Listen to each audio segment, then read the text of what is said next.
దేవుని పరిశుద్ధ నామమునకు మహిమ కలుగును గాక. ప్రియులారా, ప్రభునామన మీ అందరికీ వందనములు. దేవుని యొక్క సన్నిధానములో నమ్మకంగా సాగిపోవాలని, క్షేమకరమైన జీవితాన్ని దేవుడు అనుగ్రహించాలని, ప్రతి సమస్య నుండి బలహీనతల నుండి విడుదల పొందాలని ఒక దైవజనుడిగా నిత్యము మీకోసము ప్రార్థన చేస్తూ ఉన్నాను. ప్రియా దేవుని బిడ్డలారా, వాక్యమును ధ్యానిందాము. 105వ కీర్తన 11వ వచనం. కొలవబడిన స్వాస్థ్యముగా కనాను దేశమును మీకిచ్చేదనని ఆయన సెలవిచ్చెను. ప్రియా దేవుని బిడ్డలారా, దేవుడు మాట ఇచ్చి నెరవేర్చివాడై ఉన్నాడు. మనుషులైతే మాట ఇచ్చి మర్చిపోతారు. ఇశ్రాయేలు ప్రజలకు ముందే అబ్రహాముకు దేవుడు మాట ఇచ్చినాడు. ఆదికాండము 15వ అధ్యాయము 12వ వచనములో. ఆ మాట దేవుడు నెరవేర్చుటకు ఇశ్రాయేలు ప్రజలను ఆశీర్వదించి ఐగుప్తు దేశాన్నించి మరలా కనాను దేశానికి ఆయన నడిపించినట్లుగా మనము ఈ లేఖనాల్లో చూస్తూ ఉన్నాం. గనుక దేవుడు మాట ఇచ్చాడంటే ఖచ్చితంగా నెరవేరుస్తాడు. మన జీవితాల్లో మనం ఆయన మాటను సంపూర్ణంగా వినేవారిగా ఉంటే మనకి వాగ్దాన దేశాన్ని ఆయన అనుగ్రహిస్తారు. ప్రతి అపరాధముల నుండి విడిపిస్తారు. ఎందుకనగా ఆయన ప్రేమ కలిగిన దేవుడు. మనందరి కోసము, మన కోసం ఆయన ప్రాణం పెట్టి పరిశుద్ధమైన రక్తాన్ని సిందించి ఆయన మనలను పాపము నుండి విమోచించి తన బిడ్డలుగా స్వీకరించాడు. గనుక దేవుని మాట బలమైనది, శక్తిగలది. యోధా దేశాన్ని పరిపాలిస్తున్న యెహోషాపాతు రాజు దేవుని సన్నిధానములో ప్రార్థన చేస్తున్నట్లు 2వ దినవృత్తాంతాల గ్రంథం 20వ అధ్యాయములో చూస్తూ ఉన్నాం. ఆయన రాజ్యము చాలా క్షేమముగా దేవుడు నడిపిస్తూ ఉన్నారు. ప్రజలందరూ క్షేమముగా ఉన్నారు. రాజు కూడా ఎంతో సంతోషముతో దేవుని రాజ్యమైన యోధా దేశాన్ని ఒక రాజుగా దేవుని యొక్క మాటలు విని లోబడి నడిపిస్తూ ఉన్నాడు. ఇలాగ కొన్ని సంవత్సరాలు జరుగుతూ ఉండగా ఆ రాజ్యం మీదకి శ్రమ వచ్చింది. ఆ రాజ్యమును పాడు చేయుటకు, ఆ రాజ్యాన్ని కబళించుటకు శత్రు రాజ్యాలు 3 పక్కల నుంచి వచ్చి ఉన్నారు. 20వ అధ్యాయం 1వ వచనంలో మనం చూస్తే, ఇది అయిన తర్వాత మోయాబీలు, అమ్మోనీలు కొందరు దండెత్తి వచ్చి యెహోషాపాతు మీదకి వచ్చిరి. అంతలో కొందరు దండెత్తి వచ్చి, సముద్రం ఆవల నుండి సిరియన్ల తట్టు నుండి గొప్ప సైన్యం ఒకటి నీ మీదకు వచ్చుచున్నది. చిత్తగించిన వారు హాసాను, తామారు అని ఎన్గేదులో ఉన్నారని యెహోషాపాతుకు తెలియజేసిరి. అందుకు యెహోషాపాతు భయపడి యెహోవా యొద్ద విచారణ చేయుటకు మనసు నిలుపుకున్నాడు.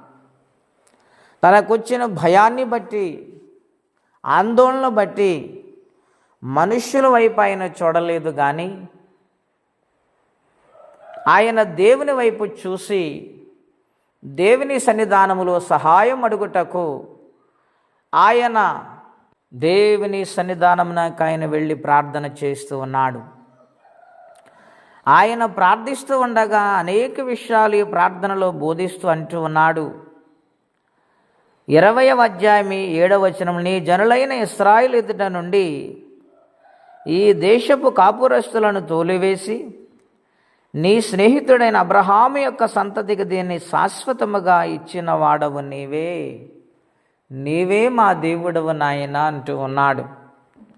దేవుని ఘనపరుస్తున్నాడు, మహిమపరుస్తూ ఉన్నాడు. 12వ వచనం మనం చూసినప్పుడు, మా దేవా, నీవు వారికి తీర్పు తీర్చవా, మా మీదకు వచ్చి గొప్ప సైన్యముతో యుద్ధము చేయటం మాకు శక్తి చాలదు, ఏమి చేయుటకు మాకు తోచదు, నీవే మాకు దిక్కు అని ప్రార్థించాడు. ప్రియమైన దేవుని బిడ్డలారా, ఒక రాజు దేవుని సన్నిధిలో లోబడి దేవుని స్వాస్థ్యమైన ఇశ్రాయేలు స్వాస్థ్యాన్ని శత్రువులు పాడు చేస్తున్నారని విన్నవించుకొని కన్నీటి ప్రార్థన చేస్తూ ఉండగా దేవుడు తనకు మాట ఇస్తూ ఉన్నాడు. 15వ వచనం మనం చూసినప్పుడు, ఆసాపు సంతతి వాడైన యహజీయేలు సమాజంలో ఉన్నాడు. యెహోవా ఆత్మ అతని మీదకు వచ్చినప్పుడు ఆయన మాట్లాడుతుంటూ ఉన్నాడు, యెహోవా సెలవిచ్చినదేమనగా, ఈ గొప్ప సైన్యం మీరు భయపడకొడి, జడియకొడి, రేపు వారి మీదకి పోవిడి, దేవుడే యుద్ధమును జరిగిస్తాడు అని మాట ఇచ్చారు. గనుక దేవుడు మాట ఇస్తే ఖచ్చితంగా కార్యము నెరవేరుస్తాడు. వీరందరూ కూడా దేవుని మాటను పట్టుకొని ఆరాధన చేసుకుంటూ ముందుకు వెళ్ళిపోతూ ఉండగా దేవుడు దిగువచ్చి ఇశ్రాయేలు పక్షాన, యోధావారి పక్షాన ఆయన యుద్ధము చేయటం ప్రారంభించాడు. దేవుడే యుద్ధము చేస్తే మానవుడు గెలవలేడండి. గనుక మన పరిస్థితులన్నీ కూడా దేవుని మీద వేస్తే మన పక్షాన ఆయన యుద్ధము చేస్తాడు. శత్రువులను పారద్రోలి మన జీవితానికి గొప్ప నెమ్మదిని ఆయన అనుగ్రహిస్తాడు. అది రోగమైనా, అప్పు సమస్య అయినా, ఇంటిలో ఆర్థిక సమస్యలైనా, లేక ఎటువంటి సహాయం కోసం ఎదురు చూస్తూ ఇబ్బందులు పడుతున్నారు, అటువంటి ఇబ్బందులైనా దేవుడు ఖచ్చితంగా తీరుస్తాడు, ఆశ్చర్యకార్యము జరిగిస్తాడు. దేవుని మాట కోసం నిరీక్షణతో ఎదురు చూడాలి, ప్రార్థించాలి. దేవుడు విడిచిపెట్టేవాడు కాడు, ఆయన మాట వినేవాడు గనుక ఆయనకి లోబడి జీవించే వారిగా ఉండాలని, జయ జీవితాన్ని పొందుకోవాలని, క్షమాన్ని, నెమ్మదిని పొందుకోవాలని ఒక దైవజనుడిగా మనవి చేస్తే మాటలు ముగిస్తున్నాను. ప్రార్థనండి. అత్యంత కృపగలిగిన దేవా, మహోన్నతమైన మీ నామము కొరకై వందనములు. మీ మహాకృప దయను బట్టి ఎంతవరకు మీ సజీవమైన రెక్కల సాటున కాపాడి, నాయన నీవు మాట ఇస్తున్నావు, మా పక్షాన నిలబడి గొప్ప విజయాన్ని సమకూరుస్తున్నావు. నీ మాట కోసమే నిలబడి నీ సన్నిధిలో లోబడి జీవించే భాగ్యము మా అందరికీ దయచేయమని, ఎవరి కష్టములు, బాధలు, ఇబ్బందులు ఉన్నారో వారికి సహాయం పంపించమని, ఈ దినమంతా కాపాడమని, తోడుగుండమని యేసయ్య నామములో ప్రార్థించి వేడుచున్నాము తండ్రి. ఆమెన్. దేవుడు దీవించును గాక. ఆమెన్.